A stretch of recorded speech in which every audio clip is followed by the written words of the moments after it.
Hello, hello, hello, hello, everyone. Good evening, good evening, good evening. Eric, Marcella, how are y'all feeling? Great. Good Great. evening, Good everyone. evening. I'm already ready to tap out, but I'm here. Yes, no. Right. Amen. But Yes. ladies and gentlemen, today our show is how do you live under in a world that's always under attack? And we're going to talk about this because um, things are getting becoming more and more challenging every day. It depends on your situation, your living conditions, your choice of paths in life. You feel like you might be under attack all the time, and we're going to talk about that. So, Eric, Marcella, do y'all feel like y'all always under attack? With me, in a sense, but not 100%. What I mean by that is the fact that because, again, we spoke earlier, we have to pick and choose our battles and pick and choose the things that we think are going to affect us, and we don't always have to respond to everything. I think we are under attack. I think the whole world is under attack based on how Congress is running things, how the president is running things. But we just have to get in where we fit in at. And I mean that, like growing up, my mom always told me, she said, you pick and choose your battles because everything is not your fight. So if we continue to do right and keep our head above water, a lot of things that we all have to face or affect us, it'll be easier for us to go through it because we're not pushing ourselves back by not keeping ourselves going forward. So we're always under attack, but it's all about how we deal with the attack that is coming towards us. Eric, how do you deal with being like? Do you feel like you're always under attack? Really, just, just, just with your responsibilities, you're under attack. Because if you're gonna walk the path of righteousness, you're gonna be under attack at all times. Because the way society has flipped it, you want to be right, but you want to walk the gray line. No, you're either right or you're wrong. When you stand for what's right, you will be under attack, whether it's at work, whether it's around friends and society. There's always attacks. You just gotta pick your battles. Okay. For instance, the mortgage comes every month. That's an attack. You just go on to pay it. Don't sit there and argue with it. You got the house, just go on and do it. Now there are battles that's not yours. You got neighbors that were overcharged or paying too much. Only thing you can do is say, hey, go see Mario. He can help you out. But that's it. That's not your battle. You have to pick your battle and you have to choose. You have to pick wisely. So you got to always be prepared. You got to stay prepared because you never know what's going to happen. You never know what's going to happen. Excuse me. Hey, you're under attack from just say vehicle, Excuse me. I'm right? sorry. Vehicle get broke down, need to be repaired. You know about it, you can fight. If I can do it. If not, I need to know how to draw the line and say, no, I'm going to go have somebody repair it for me. It's all about, like we said, like Sella alluded to earlier. You just gotta pick your battles. You gotta know when to say when. You gotta know which ones you can. And the most important thing is do not worry about stuff that you can't control. That is one battle that is not yours at all. Absolutely, I agree. So, like, and I think what I'm gonna, all right, for some of y'all who are military background, I'm going to break it down. Like, what we've been trained to do is always have a contingency plan. So when you do come under attack, you know how to respond.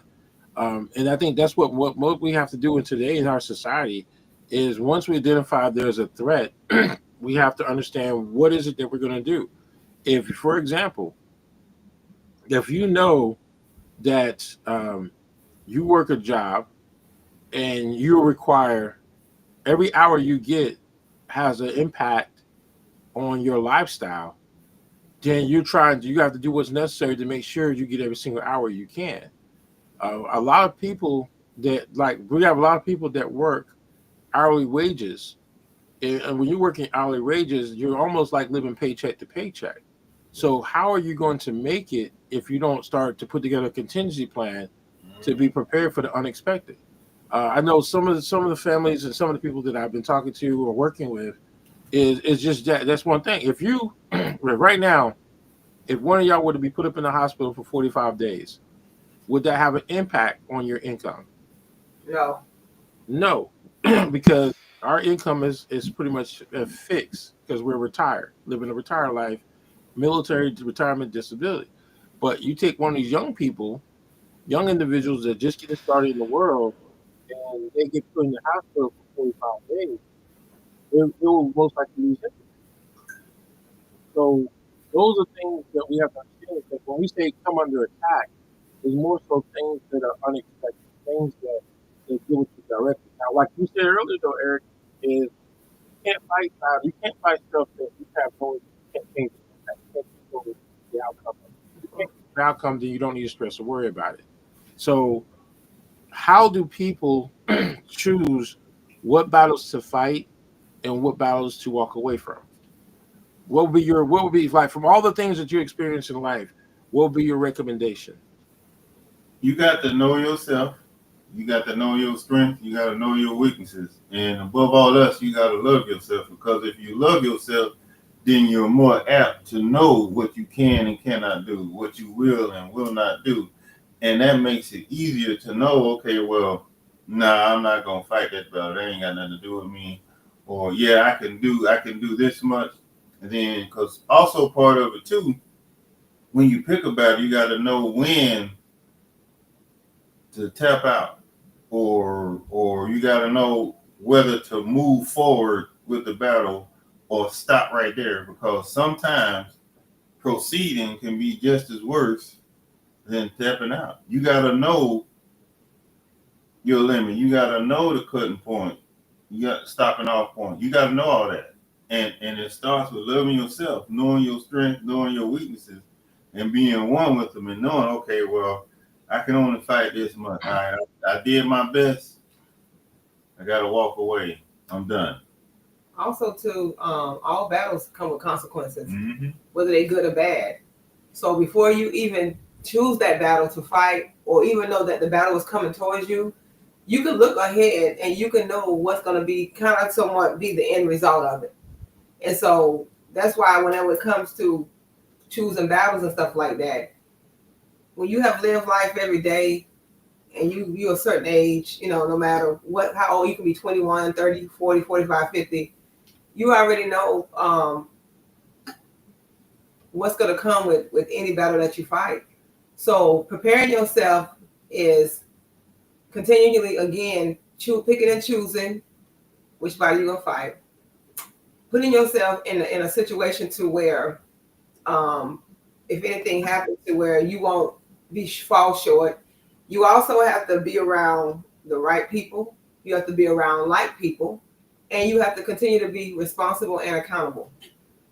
So that's the way. That's how you're gonna deal with trying to pick battles or fight battles, or when battles come your way. You'll put yourself in a place to where if you just have to fight, because there's battles that we're gonna have to fight, but we can be able to fight those battles head on because we prepare for that. Right. Like is in the storefront. It's like how you take a squirrel and the squirrels go get the little walnuts and they go store them in the trees and stuff like that. So they already have their little ammunitions and their little food and stuff like that. So we have to already be prepared. Now, some things can be be like a spontaneous, and we might not be prepared for spontaneous. But if you put yourself in that situation to where you still know how to deal with spontaneous, you're still gonna be okay. Right. And I think that's the biggest piece. So let's I'm gonna give y'all a scenario. Okay. Let's say it's hot summer day and you're riding down Scarborough Road. Road rage kicks off. What are you gonna do? Well, what I'm gonna do is I'm gonna find a way out real quick. If I see the road rage coming, if I can get in the left lane, even though I was trying to go to the right, I'm gonna get in the left lane and go the opposite direction. I'm gonna try to take myself out of that situation if I can at that moment, because a lot of times road rage, it's not even for you, but sometimes you can be the one that get hurt or killed in road rage. Right. So I'm gonna make sure, and that's why I always tell my children all the time, and that's why I'm so observant. Like I remember when I first got my license at 16, and I used to always drive my older brothers around because my mom used to always give me the car because she thought I was more responsible one, because I'd come back home with the car. He's always, you need to keep your eyes on the road. But he didn't realize that, Mario, I was looking to the left, to the right, to the front, to the back. So I'm always checking my surroundings. So as long as you check your surroundings and you feel like there's a way out real quick, take that exit. Also, I tell young kids, young adults too, I said, if anything break out, don't stand there and try to get a close view. Don't stand there and pull your phones out. Don't stand there and say, oh my God. No, try to go to the nearest exit, because it seems like the bullet that don't have no name on it is going to be where you're going to be the one with the bullet with no name on it. So road rage, and like I said, I was telling you, Mario, I was coming home one night and it was like two guys racing, and I heard them right behind me and it rammed up the car. And when they passed me, one of them came in my lane like real quick. Like I wasn't moving fast enough, but I was already in the right lane, which is the slow lane. Right. So I just let them go on about their business. I didn't try to retaliate by flipping them off or trying to speed up and catch them. No, some things is that ain't had nothing to do with me. Long as they didn't hit me and I was safe, I had 2 more minutes, 2 more miles to get to my house. That's how I was good. And I think that's something that, right, it was starting to become popular. And the reason why I use road rage as an example is, I'm not sure if y'all heard about the 5-year-old little girl that got shot yesterday because of road rage situation in Raleigh. So the gentleman pulled out a gun and shot into the car and hit a child. So that's one of the major issues that we're seeing on a daily basis. Right. A lot of the issues, and again, I always say when it's in the summertime, people minds are being fried, so they're not comprehending or thinking clearly, right, because they're already irritated. If you're hot, let's say for example, if you're out here driving and your car don't have no AC, you're going to be irritated. You're going to be aggravated. And I think that's just one of those things. When it's hot, that's why I said when it's hot, I stay my butt in the house. Right. I try not to go out unless I have to. Another thing is when to engage and when not to engage. Right. If you're in a restaurant and someone says something that's inappropriate in your presence, they didn't say it to you, but they said it to somebody else. Are you going to engage that person, or are you going to stay out of it? For me, and I'll be honest, I used to always say when I was younger, that if I'm able to help in that situation, I know what situation to put myself in, I know what's not. But if I'm able to help, then I said I would have helped. But nowadays, you really have to really think about that, because sometimes you have to just sit there and allow it to go on and hope that other help, or the people that's in the restaurant that's working there or that owns the restaurant, they will intervene. So I think with me, it's based on that situation. If I see that I'm gonna put myself in danger, then I would not. But if I can maybe talk that person down, then maybe I will. So I think it's based on what it is, what it might be at that moment. Yes, but for me, because I think that, and we was also talking about, and I'm jumping to something else real quick, how a lot of Black women are not being, we are our own protectors now. And we find a lot of white males jumping into the faces of Black women now. So, yeah. So, if you were to and then I want to I'm gonna change it up a little bit, and we're gonna talk about staying focused and disregarding distractions. How many times have you been thrown off track because you decided to deal with a distraction versus stay focused on the task? How many times have you come across that situation where like you're going to do something happens to throw you off track, but you got a choice to keep focused or to deal with that distraction. Now the distraction will lead you to nowhere. Right. You don't know what the outcome is going to be. You don't know. It'll leave you on a different path to where you have no idea what's going to happen, but it's going to take you away from your focus point. How many times like back when we were younger, how often do we allow distractions to take us off our path?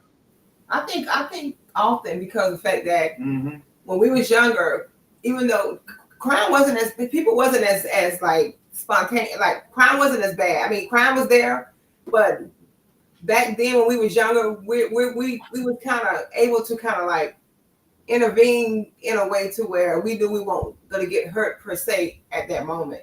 So I think for me when I was younger, I think it was quite often because of the fact that even when we hear loud noise, and we going to the left, we'll turn around and stuff like that. And so I think it was more often then because it wasn't as bad as it is now. Yeah. Like when you see a distraction now, and you hear things that come with that, 9 times out of 10, something's gonna happen that comes with that. So I think back then it was more often than it is now. Distraction to get our attention real quick, but then we go right back being on that straight and narrow because we know that situation can turn out bad and we could be an innocent victim that get hurt because of the fact that we're allowing this distraction to take us away from the focus that's at hand. So I think back then it was more, but because it wasn't as bad, we was able to try to figure out what the distraction was and how we can help. But now we cannot do that. And see now, and I think that's one of the biggest things. I know Eric. I know, in the military, it was easy to get distracted. I know Marcella is easy to get distracted. Like even when you go to the skating ring, it's easy to get distracted over people, and you can find yourself in a bad place. But so right now we're in 2025. We have so many distractions. Yeah, those distractions can be what's going on in the government, what's going on in our local government, what's going on in our school systems, what's going on in our neighborhoods, what's going on in where we go to work, in workplaces. So distractions happen in so many different ways that we have to understand how to stay focused. Staying focused in 2025 is a full-time job. You have to be able to see through. If you're dealing with a situation, and financial problems are a lot more harsh now than they were when we were younger. A financial problem that we had when we were younger, we could overcome it easily. A financial problem in 2025, no. You're not going to be able to overcome it that quickly if you're not prepared for it. Right. We have to, and I think that's one of the biggest things is distractions in life are also attacks. Mm-hmm. They're mental attacks because when you get a distraction in life, it's mentally going to mess with you. It's going to mentally mess with you. Someone coming in right now, Marcella, Eric, I need $5,000. What's the first thing coming to your mind when someone asks you for $5,000? First of all, it's going to be a real quick, swift. You see how we No. Mario? You see how we You seen how we both reacted? Hey, listen. I don't know what to tell you. I don't know your situation, but hey, we the wrong one to talk to. Well, yeah, but then I think that the first thing we were, like you said, we was kind of silent just now because it was like a question like it was like very spontaneous, like what? But I think for me, I would ask them like what do you need $5,000 for? You know what I'm saying? I would question that, Mario. I was like, what do you need $5,000 for? You know what I'm saying? I'm not give $5,000 up, but and then it's like I would just ask the question like, what is it that you need $5,000 for? And but it's a mental distraction though because I hit y'all with something, and you're processing it, and the first thing in your mind is to just completely shut it down and keep it moving, because if you don't, then you're gonna go down that rabbit hole. Okay, why do you need the $5,000? And the moment that you ask why, you just open up that rabbit hole for it to go deeper. And that's why I was getting ready to finish that too and said that maybe I shouldn't entertain it and ask why. Just be straightforward and say we don't have $5,000 to give you. You know what I'm saying? Because you're right. Okay. As soon as I ask like why you need it, there you go. Like you said, Mario, I'm going down that rabbit hole. For instance, like somebody had reached out to me on Facebook and they was like, hey, they said hello, and I said hello with somebody, and I said, the normal communication question is how you doing. So then it was like, well, not so good. Then they all of a sudden now, Mario, my rent is behind. I was like, oh, you can't even ask how. You have to pick and choose who you ask how you doing. Right. You know what I'm saying? Because then they feel like, oh, she asked me how I'm doing. Let me go ahead and give her this sob story. And I had let them know that, no, I asked you how you doing in the physical, in the mental sense, not the financial sense. You know what I'm saying? I didn't. And I'm like, are you serious? I said, Lord, have mercy. You don't even know you can't even have conversations anymore because people are gonna take your conversation and they're gonna try to take advantage of the vulnerability at that moment with the certain words that they ask you. So, yeah. But see, the thing is, let's say, for example, and I use that as an example because there's different ways we can go about it. Like as soon as I say, "Hey, I'm that person. I need $5,000." Right. Y'all both looked at me like I could tell your body language already said it. Like, what the hell? Like your body language already said it, but the way you respond to it allows you to. It's going to change your path to a degree. And so, like with me, it's a distraction. Someone asked me if I got can I borrow $5,000? No, I don't have it. Keep it moving. Because the moment that you now if someone comes in, they say, "Look, we fell behind our rent. We're about to get evicted." Then okay, well, you know what? I'm gonna send you to these resources, and this is how you can tell if they're serious about what their situation is. Well, by resources, here are the resources that can help you and solve your problem without me having to give you $5,000. So go into these resources. You're not gonna mess with my money in my pocket. So here are the resources to help you. Right. They get upset with you because you didn't give them $5,000. Now you find yourself in a whole different situation, a distraction that has nothing to do because you giving them $5,000. Is it going to benefit you or is it going to hurt you? It's going to hurt us because we can't go back to the same person that's asked us for the $5,000 and get it back from them if we need it. It goes back to what I said earlier, preparing yourself, having the mental fortitude to be able to say no and forecast and see if they're asking you for $5,000. There's no way on earth, like Stella said, but the consequences, you're gonna get your money back.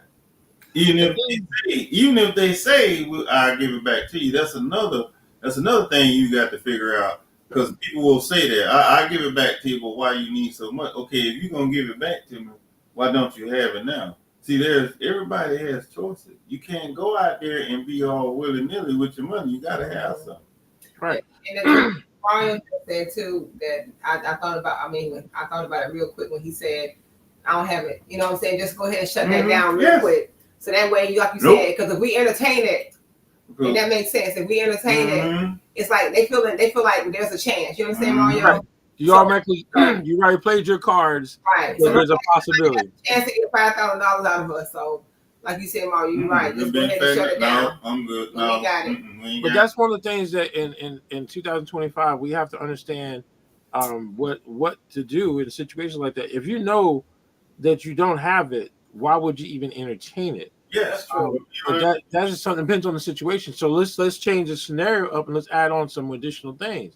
Okay, now you know this is a person that's out there wasting their money. Every time you turn around, they got beer in one hand and weed in the next hand. Wow. And this is the consistency that they do. And then they come to you wanting to borrow $5,000 based off of their habits. You're automatically going to shut it down. Yes, and then not only you have to shut it down, but they are the same ones that don't want you to question the things that, like you said, the beer or the marijuana. They don't want you to say anything about the beer and the marijuana, but they supposed to come to you and get your $5,000. That's why, like you said, Mario, that's right. It's just best to just shut it right on down. It is. It's not even a discussion. No. But right now in 2025 in our families, and I see it a lot more now. Yes. Is you have individuals that they make bad decisions.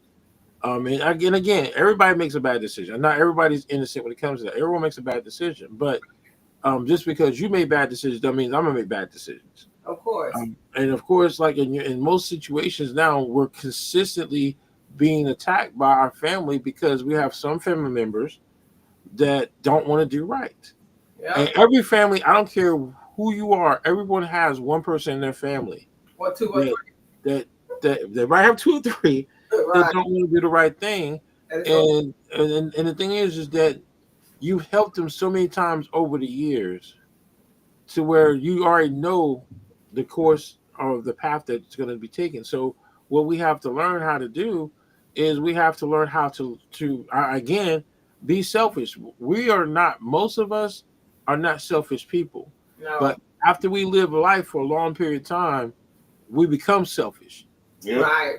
We become very selfish because now we know that we have to protect and look out for ourselves. Yeah. Yeah. So we have to avoid those distractions. We have to avoid those individuals that don't want to do the right thing.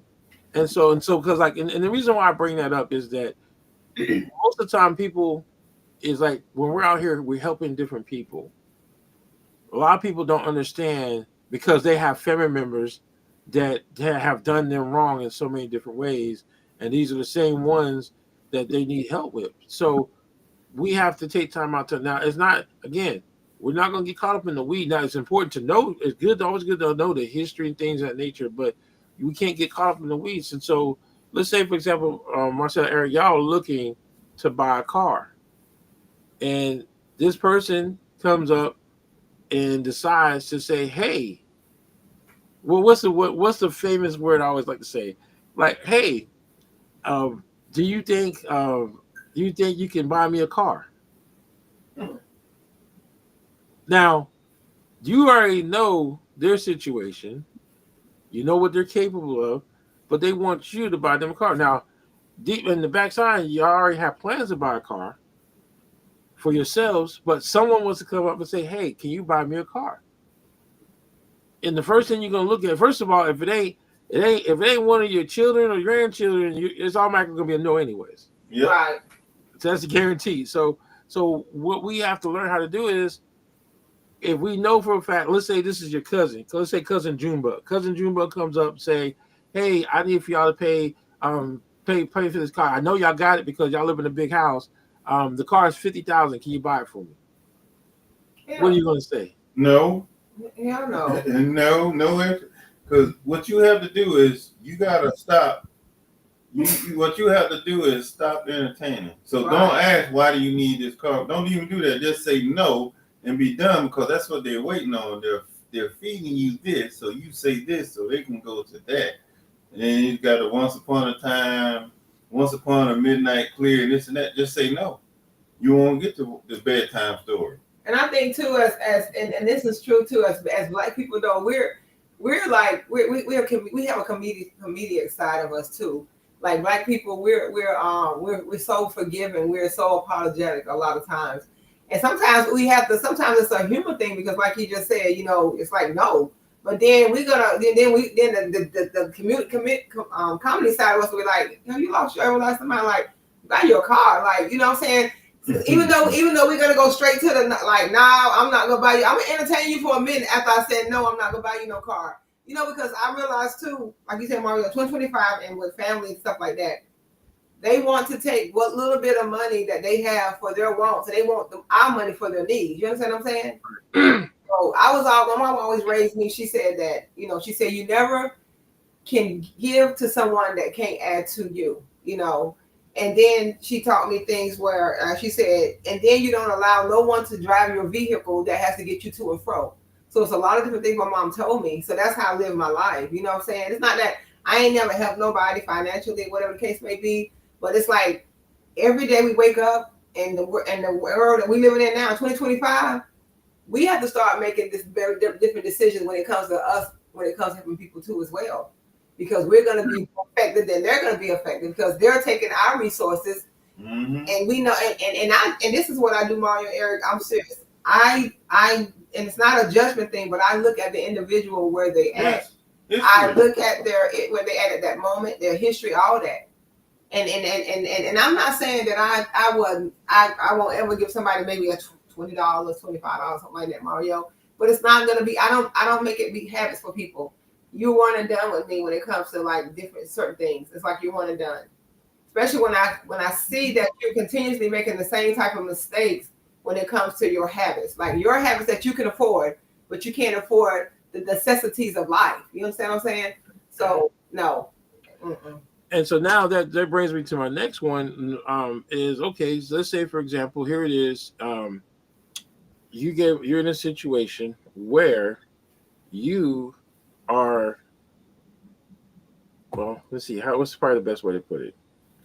You in a situation where you got to decide to help someone or protect what you got. What will be the priority? Protecting what I got. It ain't even a question. It's not, because we still got to live. We still have to realize that we set ourselves up to be able to turn key. So we're not going to put ourselves in a situation to where we're not going to be able to turn key anymore, because the same person, I'm going to always choose me first. I'm always going to choose me first. Is that selfish? No, to me, it's not selfish, because if we don't choose ourselves first, then we're going to be in the same situation that they in. Right. So we're going to be in the same situation they in. So they're going to, like you said, Mario, we'll start taking our fingers and start pointing directions to where we can figure out, we'll try to figure out where we can get you help at. We'll send you, hey, I mean, call Mario. Mario, he know a lot of people. They resource center. We'll just send them to, and then Mario, if they have a big fit to where it's like they go off into Mars somewhere, then I made the best decision anyway. But yeah, I would send them to where there are other resources, because I'm not the resource. Mm-hmm. But I would Well, never put my family in a situation where we chose that other person to where now we're out. That's never gonna happen. So where does that entitlement come from? Where a person feels that you are obligated. If they ask you, you are obligated to help them. Where does that come from? It comes from a lack of accountability on both of our parts.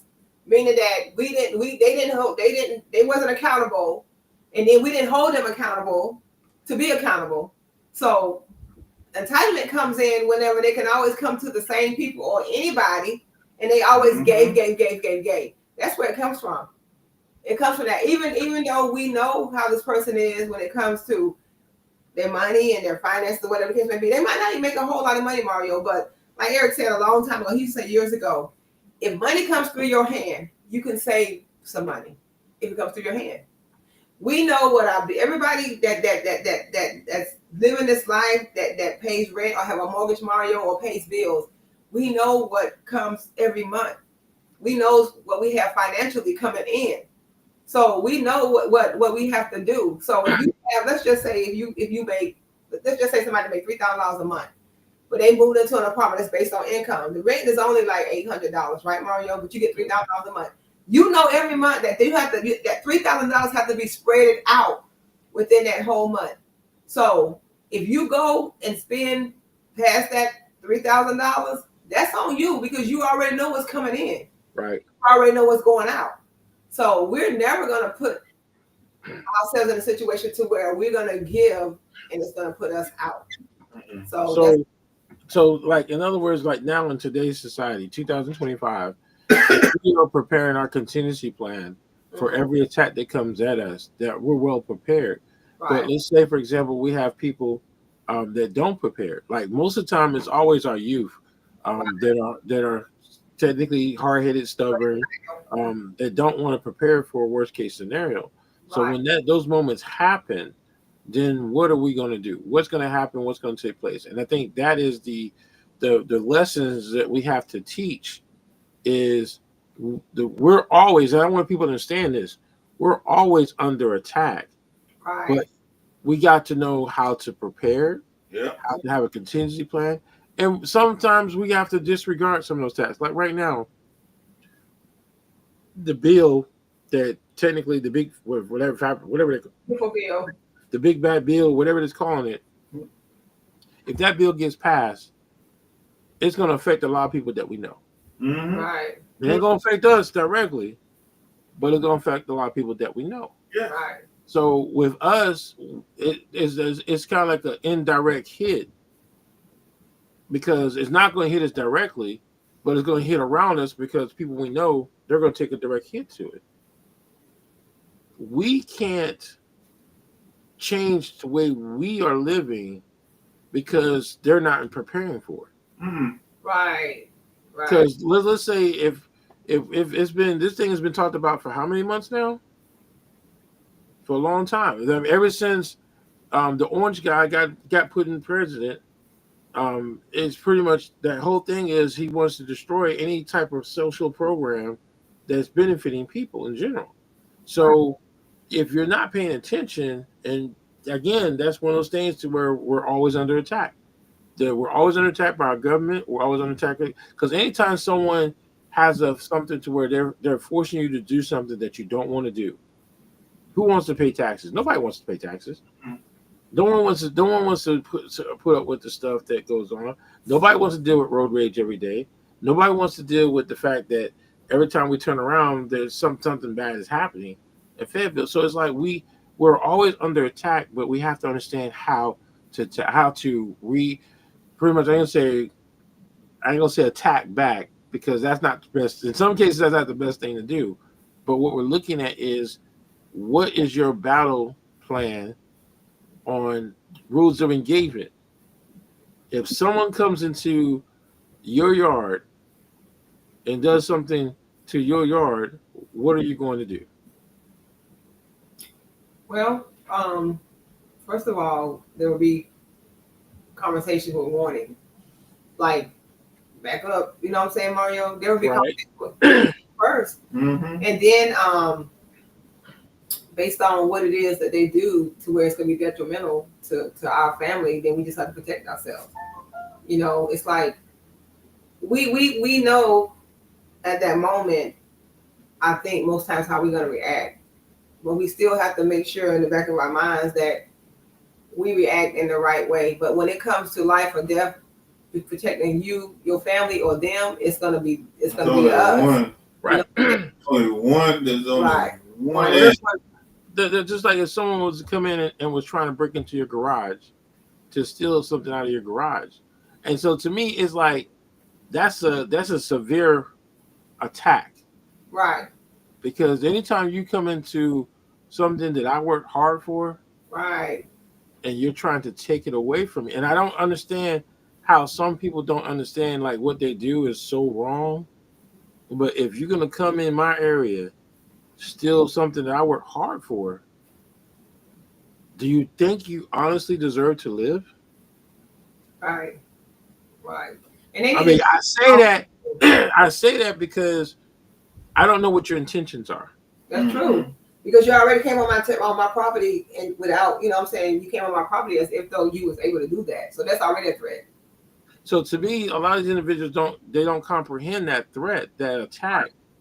It sometimes does someone need to die for no, they don't need to die, but they need to understand that what they're doing can cause them to die. Yes, exactly. And so those are the consequences that people are not paying attention to is if you come in, like I said, if Eric, and I know, all right, look, I hope you don't jump through the screen. If someone came in and slapped Marcella, you're not going to stand there and let someone get away with it. It's not even a question. It's you've already forfeited your life. Either Pretty much. Or you cut off your hand right there. You cut off your hand right there. Oh, that's not real. Yeah, that's what it's gonna boil down to. There's not even a question. There's no warning. There's no nothing. It happens. And that's what I say. Because if someone did that to Kathy, again, that's what I say. There's some rules of engagement. There's some things in our mind mentally. It's programmed. It's already automatically programmed. Right. You do something to harm anyone of my wife, my child, it's automatically programmed that you no longer want to live on this earth anymore. And so people need to understand that if you are an attacker, you're someone who's attacking. When you come and ask me for $5,000, you're the role of an attacker. You're attacking my family. You're attacking my family. You're attacking what I have. You're attacking my peace. You're attacking my mindset. So when we say that the world is always under attack, that's exactly what it is. If you bring drama into my life and I allow it to come into my life, then who's at fault? Right. And also too, Mario, like when you said something earlier, like where did especially our youth or younger generation, how did they get to that point? And so I'm never gonna pack a suitcase and go on a guilt trip with you. We have to also get out of that mindset. Right. People try to come and they try to manipulate and they try to do a guilt trip. And so no, and like I said, I'm no longer and I'm no longer. And I think a lot of times too, that's where sometimes the generational curses come from. It's like it's that guilt and it's that manipulation and stuff like that. And so I've decided that I will no longer pack a suitcase and go on that guilt trip with you. So once I give you my answer, that's what it's gonna be. That's it. Just straightforward, like you said, Mario. Just like, nope, That's it. I ain't got it. Nope, can't do it. Nope, no.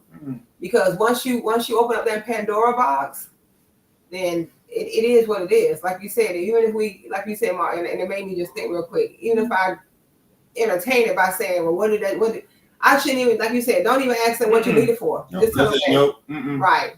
No. Right. And I think that's where we have to understand is that when, and then now, like I said, I'm gonna throw another scenario. If you're in a bad situation financially, let's say for example, you fell 2 months behind on your mortgage, and they're gonna try to foreclose. You're gonna do everything in your power to fix that. Right. You're not going to allow somebody to come in and try to dictate to you, well, you know what? But you know what? If you would have talked to Kathy she would have worked things out for you to do this, and so forth. Okay, that's a what if. Again, that's another attack. And people have to understand the difference. When I say attack, it's like people are trying to convince you to go in a different path than the right path. That's an attack. If someone comes in and gives you bad information, well, I heard that if you eat peanut butter with the bananas, you'll live longer versus eating the jelly with the Spam. And so when you sit back and you hear it, everything they just said didn't make no sense. So are you going to engage it, or are you going to just look at them crazy and walk away? Right. And there's also other attacks, Mario. Whether yes. it's your house or our house, but people come over here. Like if me and my husband need something done to the home, they'll come over here, Mario, and they'll automatically just, especially if they got to come inside and talk, they automatically start looking around, Mario, and they're gonna price us based on our house. Yes. And I don't like that. You know what I'm saying? Because I don't like that. Don't come over here and think because of the fact that we got our house, that you're gonna, I can charge them because they got it. Like people, they just throw it out the window that we have mortgages, we have bills. You understand what I'm saying? And so you don't. That's gonna be an attack. Like I heard somebody tell me, "Oh, y'all got it." Well, like, see, my thing is, and then you take it and let's go the opposite way. Okay, you live in, and again, there's nothing wrong with living in a double wide trailer, but you live in a double wide trailer, but you live in it's nice, it's presentable, it's everything else. People, as soon as they see what you're living at, they can't afford what I'm doing. They can't. You can't, like people. What we in 2025, people are quick to judge you. Yes. By your materialistic things. Right. I've seen people who drive a Mercedes but stay in a single wide trailer. That's so true. I've seen people that drive a Hootie but then have a luxury house. Right. A 5-bedroom house. Right. So what we have to learn in life is we have to learn how to avoid those distractions and those that want to attack us or judge us because of what they see. And we know what's important to us. You understand? Like you said, let's go back to when I took Black History, let's go back to the double wide trailer and the Mercedes. Let's go back to the luxury house and the hoopty. You understand what I'm saying? Mm-hmm. So there's different mindsets when it comes to both scenarios. You understand what I'm saying? Right. Even my Black History teacher told us when I was in the 10th grade, I think I was in my 10th grade, she said that it's a problem sometimes for us when we drive down the street and we see brand new Cadillacs in houses that don't even have shingles on the roof, or you know what I'm saying. She said that's the mindset, right. You know, because some people rather drive good than live good. Right. And so, me and my husband, I don't get involved with people when it comes to our finances. But like I said, people just feel like because of the fact that your cars don't match your house, that is just insane to me. You know, we can go out any day now and go get us a car, but we decided on when that's going to take place. Nobody gets to push that for us. Most people will come in and they'll try to, again, they'll come up, you'll come under attack, and then like you have to find yourself in a position to where you don't need to justify to them why you chose not to do that. Right. And I think that's the world we live in 2025. Yes. is everything. Everybody wants to be justified to them. Like there's somebody. I'm like, okay, who are you? Why don't you justify my lifestyle to you? And again, my thing is this: as long as you live your lifestyle, I live my lifestyle, and we're in peace, then that's all that should matter. Right. But in our society today, we're being judged just because.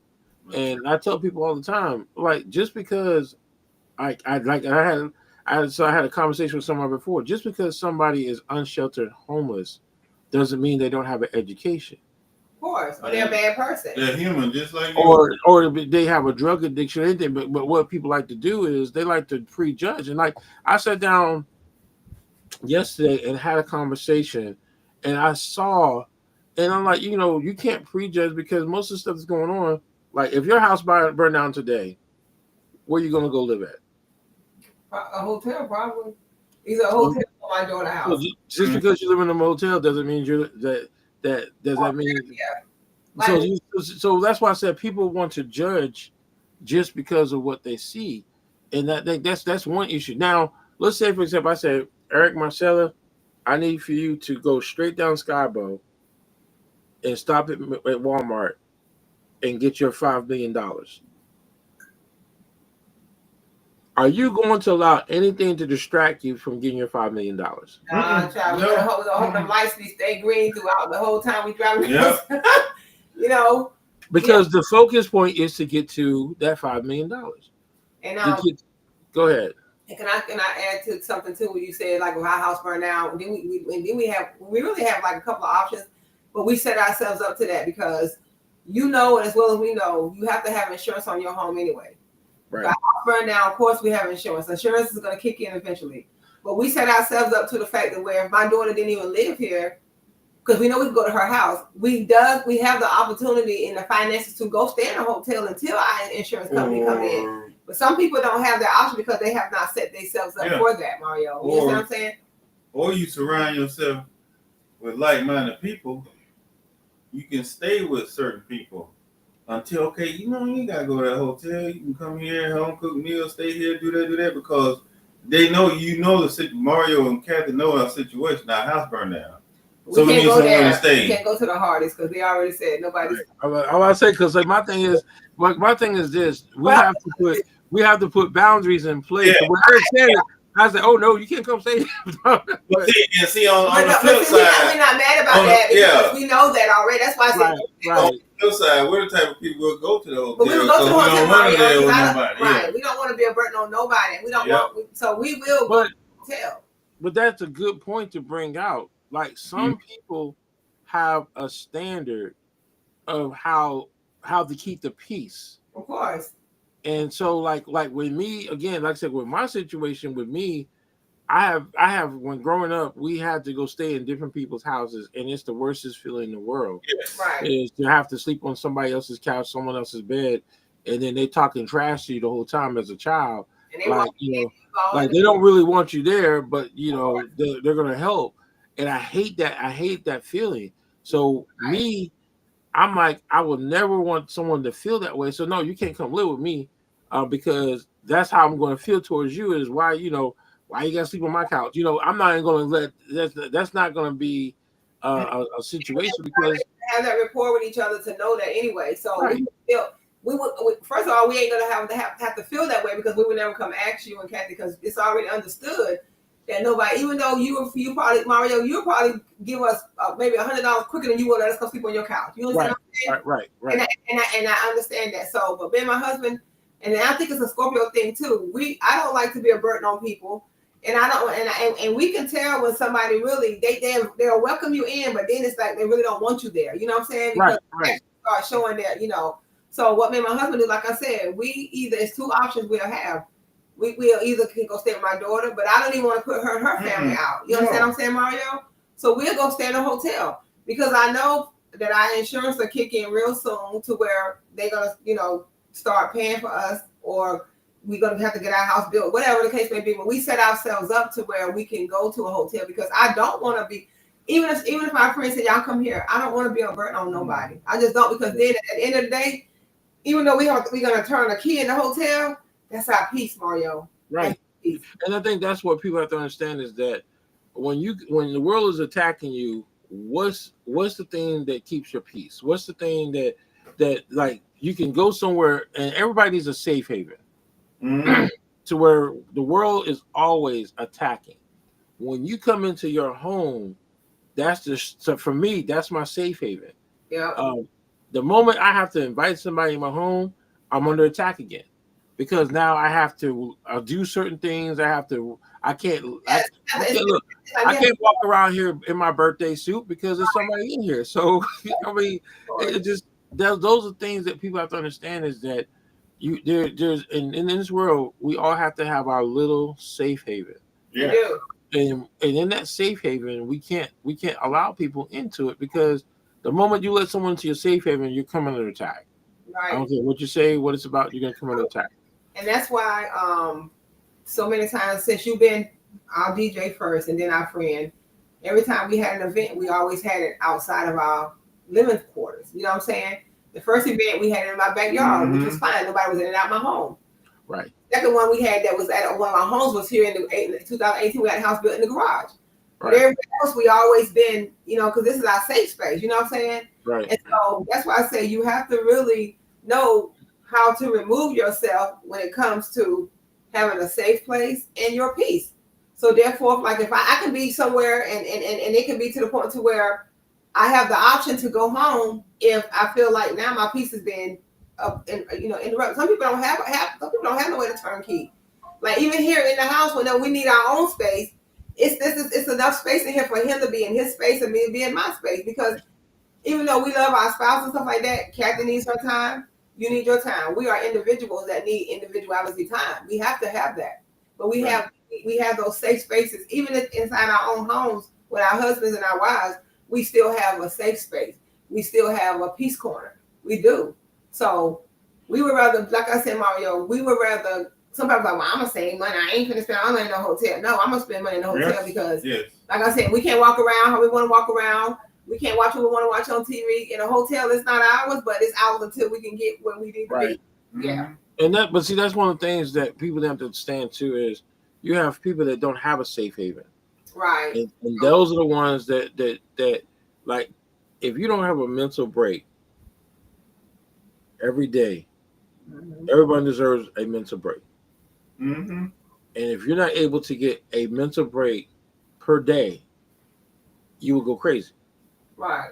Yep. And so if you're going in your home and you going home and every time you turn around, there's always a shooting, there's always something going on, you're no longer like you're number one, you don't have a safe haven. You don't have a place to have a peace of mind. You don't have a place to have a mental break. And believe it or not, that's crucial. So here it is, if you got children growing up in these type of situations where they don't have a safe haven as a child, they have to always be prepared for the worst. Right. That's not the way. That's not a good way to live. So if you're a child growing up in those conditions, it is going to have an effect on how you look out, like how you kind of like have an outlook on the world. And I think that's one of the biggest things that we are looking at. Because when I look at these children right now, and I look at what some of these children are going through. Not say going to, but going through. They're going to grow up mad at the world. They are because that was and then they become a product of their environment if they don't know how to change that. Right. If they don't learn how to take it and turn it into a positive motivation, right, to get somewhere and be somewhere and do better. And nowadays, that's that flip over. Now, back in the 80s and 90s, that encouraged us to do better. But now, it's like, hey, that's just a choice of life. Yeah, because when we was in the 5th grade, I never forget, we used to live in a trailer, caught on fire. By the time we got out, by the time my dad was the last one to get out, it went up in flames. Like God was just allowing us to get out there. By the time he was the last one to make sure that all of us was out. Mario and Eric, just went up in flames. Like that won't up with God. So we had to end up moving with my grandmother for a couple of months. My mother always worked her whole life. We finally moved in our house. We moved in there with no furniture. We didn't have no bed. We had nothing. But guess what, Mario? We was at peace because we was in our own safe space. And my mother got one room at a time, but she raised us to a point to where we understood the assignment because of the fact that we wasn't at grandma's house no more, where all the cousins came over and we go to bed at a certain time because everybody was in the living room. Everybody, you know what I'm saying, Mario? So my mother moved us into our house. We moved. We had nothing, but we had each other and we had our peace. And that's why I'm so humble when it comes to a lot of things because of the fact that how I was raised. You understand what I'm saying? And that's why, like I said, even with you and Eric, some things I can't relate, some things I can relate because I put myself in your position because of the fact that my mom always told us, she said, it doesn't matter if you didn't never go through it. She said, put yourself there. And that's the way I think. Right. But also, too, I have to have my peace. I have to have a safe haven. So whether you in a house with a whole lot of furniture or you sleeping on the floor, at the end of the day, that is your safe space. Yeah. Yes, that's your safe space. Like when we went to Alaska, I paid attention to everything. You say get on the sponsorship, get on the housing list, do all this. They want you to do that as soon as you can before you leave your losing unit. Then that way that prevents hiccup. We was waiting for ACS to come deliver the stuff. Right. Because we was coming up with clothes. Yeah, we slept that night on the floor. We took out, I got the suitcases with the kids. They was little Mario. I took clothes out the suitcase and I covered my children up with clothes out of suitcase. Then we laid on the floor in our room.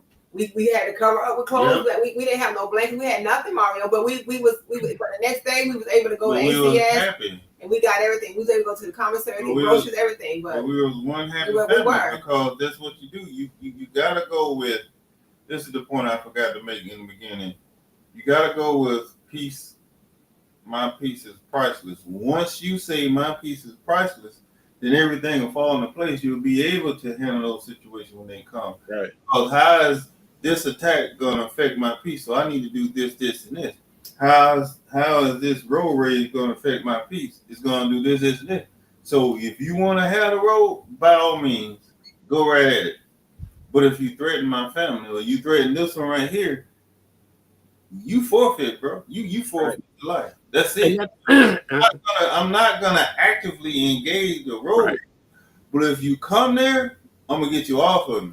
And you ain't gonna like the way I do it. So in everything, loaning the money.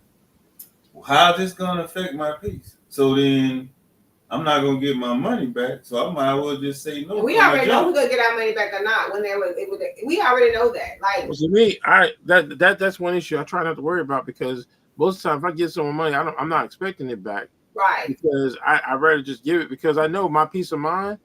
If you say a loan and you say you're gonna give it back to me at the end of the week and you don't, then I'm gonna have to come. Then you're gonna come under attack.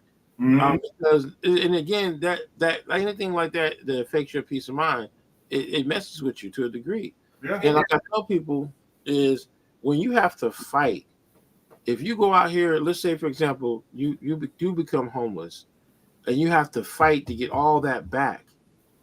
When you get it back, you're not gonna let someone jeopardize it again. No, right. Ain't no way in the world. You're gonna be more protective this time around because you had to work probably 10 times harder to get it back. Yeah. It's once you get it, it's hard. I mean, it's easy to maintain, but when you lose it, you got to put in a lot more work to get it back. And it has to. And when you go through all of that, ain't no way in the world. And I'm gonna go through all of that, Mario, heartache, headache, everything, to just let somebody come back in there and make me lose it again when they didn't even help me fight to get it. You have to something up here has to kick in. Right. Yeah, because if you did all that work to get back on your feet and then you lose it again because you allow people. I don't understand. I just no. That goes back to the question, Mario. Whether am I gonna give you my last, or are we gonna, you know what I'm saying? Are you gonna be left out in the cold, or are we gonna be left out in the cold?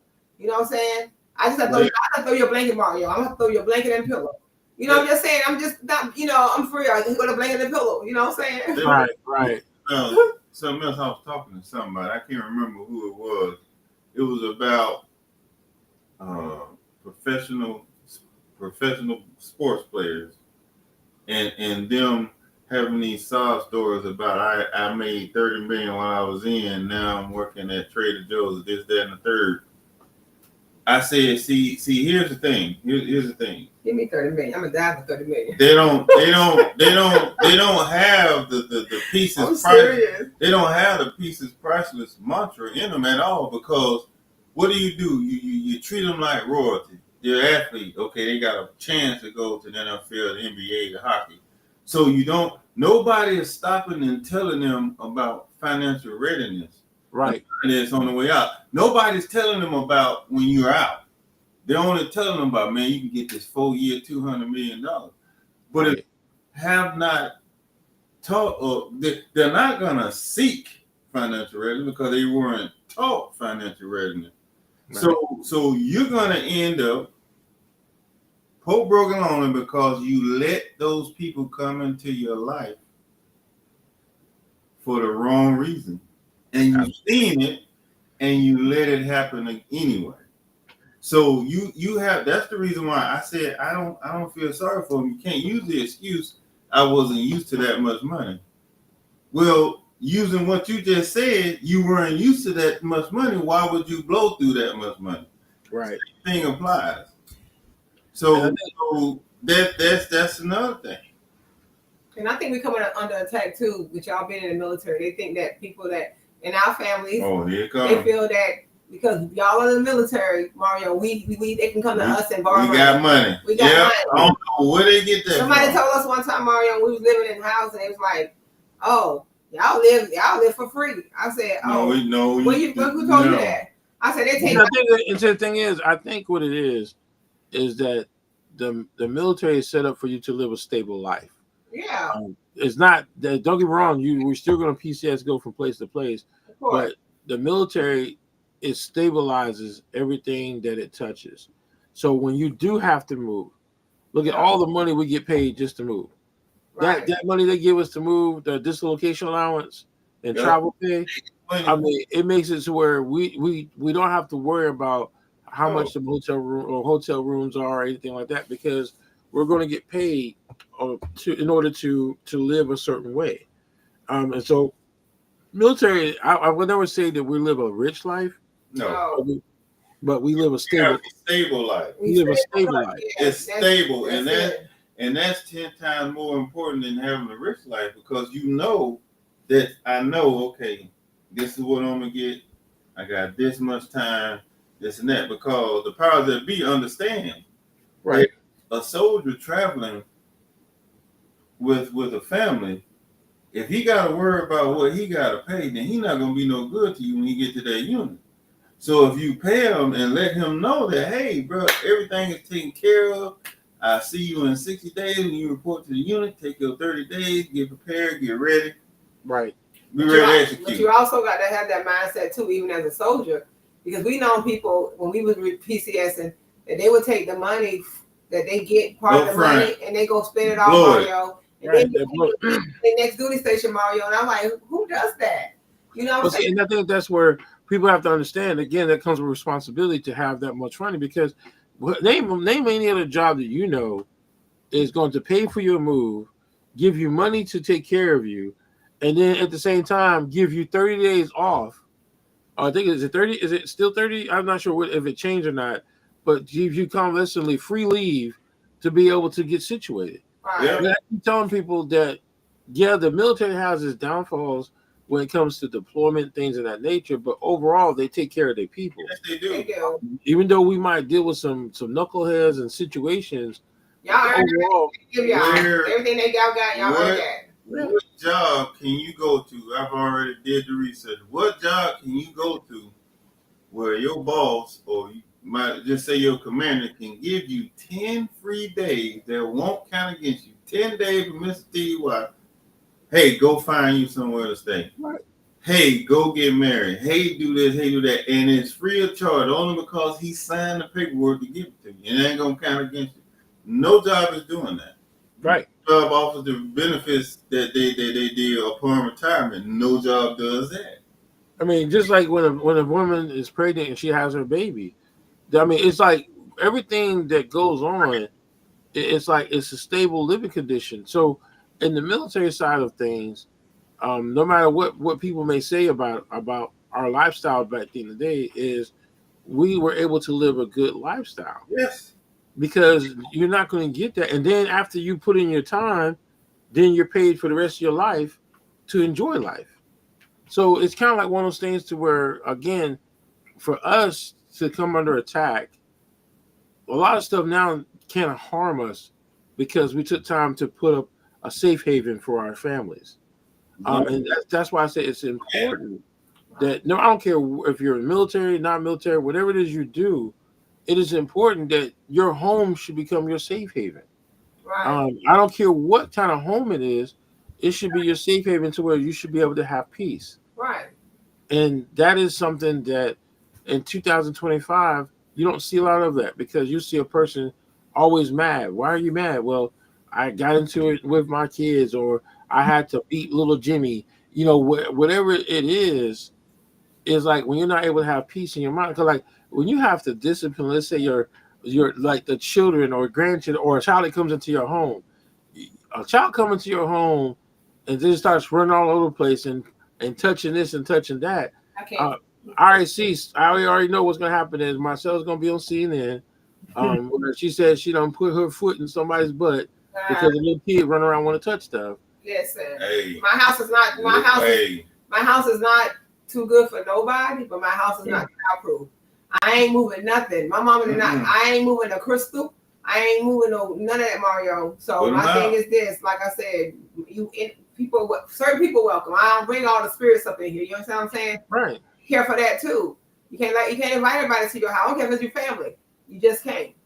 But one thing about it, Mario, you know you done been here many times. Mm-hmm.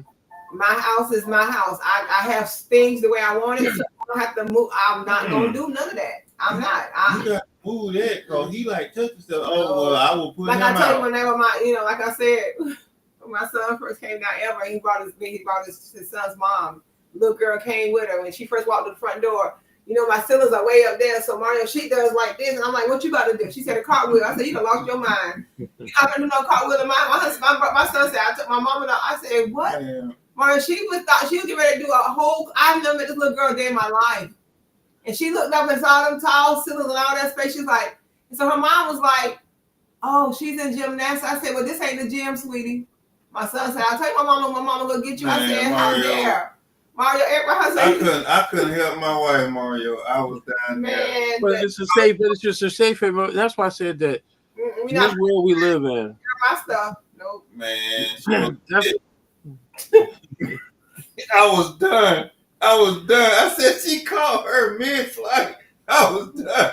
I mean, her head was leaning like she was ready. What I say, babe? I said, what you getting ready to do with that? I said, what you about to do with that? I ain't even never met that little girl. My son said, oh my God. I was done. She's like, I said, you will not do it in my house. I failed as a bodyguard, Mario. I couldn't back her up. I was done. Mario, you know how we get down, Scorpio. Man, you will not do that in here. Caught her mid-flight. I was done. So this is my, you not, man, let me tell you something. I was useless. You had to see. One thing about me, Mario, Eric, y'all know I'm a people person. I love people. But I'm telling you, y'all know I'm outspoken. I'll say how I feel about certain things. You know what I'm saying? Like, if I allow that little girl to come to my house, Mario, and just flip, I done lost control. Have I, Mario? Yep. I have lost control of my own house. No. Your safe haven is now under attack. Oh, little girl about to do cartwheels. Mario, she had to learn today. Why she had to bring that up? She had to learn today. No, but you know when people say stuff and you just happen to go out and see, because I heard, what you about to do with that? So I come out the room and I look and I see a little girl like this. She literally was gonna do a cartwheel in my house. Like, I guess she's gonna start from the front door, Mario, and flip to the kitchen. I have no idea, but I shut that right on down, Mario, because I was like. But that's something that we have to like, and I think that's what, no matter what type of safe haven that you have, you got to look out for your best interest of your safe haven, because once your safe haven has been breached or came under attack, can't do it, won't do it. It's like, hey, real quick, bye, holla. So that's why I say it's like, so that's why I say is that we're living in a world where we're always under attack. We got to have a safe haven. And so that's why most of the time when I sit back and I see a lot of different things, it's like, okay, Well, what did you do to protect your safe haven? What did you do? I mean, did you literally let this person just come in and take over and destroy your peace of mind? Right. And I'm to the point now too, and I'm gonna say this the last thing. I'm to the point too when I started seeing where I'm on attack with different scenarios where people just, like move different towards me. I have to get Stop it myself right in a then safe and there. space. You know what I'm saying? I get in my safe space and I'm good. Like I can always come home at the end of the day. 5232 Grace Creek Church Road, Mario. I'm good. I am. So I have my safe space in here. I can go in any room in this house, and that's a safe space for me. Yeah. Like even when we was raising our grandson, we know he here, but he don't even hear him. Right. Yeah. But that's one of those things. So, ladies and gentlemen, got one more question. We're gonna close out. We're a little bit over our time, but what are you willing to do to have a safe haven where we're consistently under attack in our country? What are you willing to do to protect your safe haven? What is your safe haven? Is it your home? Is it like those are the things people have to understand is that like sometimes as long as you're able to drive on a road and don't have conflict with traffic, I mean that's a peace of mind. It's not your safe haven, but it's a peace of mind. Right. So we have to understand how to take shelter from our daily attacks from different things. Yeah. And I know me, I avoid traveling on the highway now because I don't want to get caught up in road rage. 95 is well known for its road rage. So what I do now, I take the back roads. Yes. True. Right. Yes. So mine is my home is number one is my safe haven, but also too, what makes a safe haven for me is the choices that I have made thus far in my life.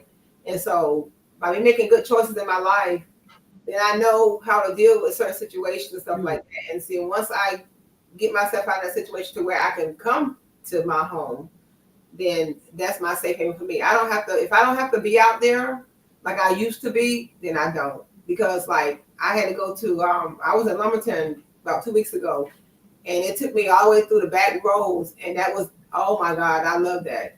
Sometimes if you want to get on the highway, you want to go faster, but no, I'm telling you, sometimes it's best to take the back roads. And that's just a peace of mind. on the road, or that's just your mindset to take the back roads. That's my safe haven. All right. My safe haven is the house, but more important than that, my safe haven is my wife. So whatever goes with that, I do long-term planning. This is what society isn't doing now. Whatever I got to do long-term, so I will do whatever I have to to protect my safe haven or to keep it a safe haven, because once you cross that threshold, the rest of the world is out there. Only when I cross that threshold do I go back out there, and knowing that my safe haven is safe, and I know that by her smile, then I can get up and I can go fight another day. So I'm willing to do what it takes. I'm willing to keep preparing, to stay focused, to be able to do. Because see, when you prepare, then you're able to take more time when you have to fight about it. You're able to so stay ready, you ain't got to get ready. Like, for instance, we both retired from the military. So if we decided we want to get another 9 to 5, we set ourselves up. Because we retired, we can say, hey, I want to work this job or that job. I don't have to take the first thing that comes along. That's right. That long-range planning. That's how you prepare for these attacks. You long-term plan. You foresee what's going to be coming up or what could possibly happen, and you already prepared for it. You have to long-term plan. Short-term plan is a thing, but that's what it is. It's short-term. It's not going to prepare you for 6 months out. Right. You have to, and that's my safe haven is my wife, and then my house. Mario, can I say something? Ask you a question real quick before you give your answer. Uh-huh. I know a lot of people don't believe in astrology signs, but I do. Like, we Scorpios, but I think one thing about Scorpios, Mario, and I tell my kids this. I think 10 years down the road. I know that's what I do. Like when my husband said long term, I really think long term. I think about how is this going to affect me Yeah. 10 years from now. Mm-hmm. So that's why we're where we at to this day, because it's like I always came up when we was younger. We got married. We was younger. I've always came up with a plan, and then we executed it together. So that's how we was able to stay afloat, be where we at, you know, because of the fact that how I think, and that's just how I've always thought that way. It's like it's long term for me. It's always 10 years. It's like 5 years. It's like, how is this going to affect you next year? I don't stop right there at next year. I go past those years. I do. And see, me, and that's what it goes back to me when you hit rock bottom, as a child. Yeah. I think that's probably one of the things that I've learned. When we were homeless for those 3 years, I promised myself I will never ever I'll go back. be in that situation again. Right. And some people, like I said, some people we take the worst things that ever happened to us, and use it as a way to motivate us Yeah. to make sure that that situation never happens again. That's something that, as we learn from our mistakes, and see, as a child, we're being punished by the mistakes of our parents or our adult supervision Right. because of decisions that they made. So we always want to put ourselves in a position to where no one has control over my outcome. No one has that say so, and I think that's one of those things that, when you're homeless, you don't have any control over your outcome because you always have to follow somebody's instructions. You always have to follow someone in order to maintain or to be able to keep your head above the water. So I promised myself, no one, even when I was in the military, I said, I get out the military, no one's gonna have this much power over my life. Right. So, like you said, we plan long term. Most people who want to have a better life have long term goals. They have short term goals and long term goals, and they're serious about their situation, to where they're determined to get out, and you never want to go back. And that's where we go back to that thing where I tell people all the time: you don't know when you're living until it happens. That's right. You're in survival mode the entire time, and then when you get to that point where you can just live life, then it'll hit you out of clear blue because you're no longer looking over your shoulder. You're no longer having to worry about the bills or nothing like that, because you're able to know long term. Yeah, I know my bills are gonna get paid because all the money I've properly planned out my money, so I never have any problem. I'm always gonna have extra money to spend because everything's already planned out. But once you taste poverty in the worstest way, you're gonna do everything in your power to make sure it never happens again. Oh yeah. Right. Right. But again, ladies and gentlemen, I hope y'all enjoyed the show. Look, y'all be safe. Do not try to hold on to a firecracker when you're trying to shoot off on 4th of July. Right. Y'all have a great 4th of July. What we doing for 4th of July? I think I told y'all that Miss Belinda is doing a big cookout. Yeah, we'll be in Virginia. We'll be in Virginia. We're going In to Virginia. Oh, so y'all gonna be up there shooting the real fireworks? Hey, we're going to listen. Yeah, we'll talk about that. Y'all have a happy 4th, everyone. Yeah, everybody have a happy 4th of July. Be safe, and again, don't hold on to no firecrackers while they're being lit. Right. That's the word of the day. And stay shaded in that sun. Right. All right, y'all have a great and peaceful evening. Drink Kool-Aid in the shade. There you go.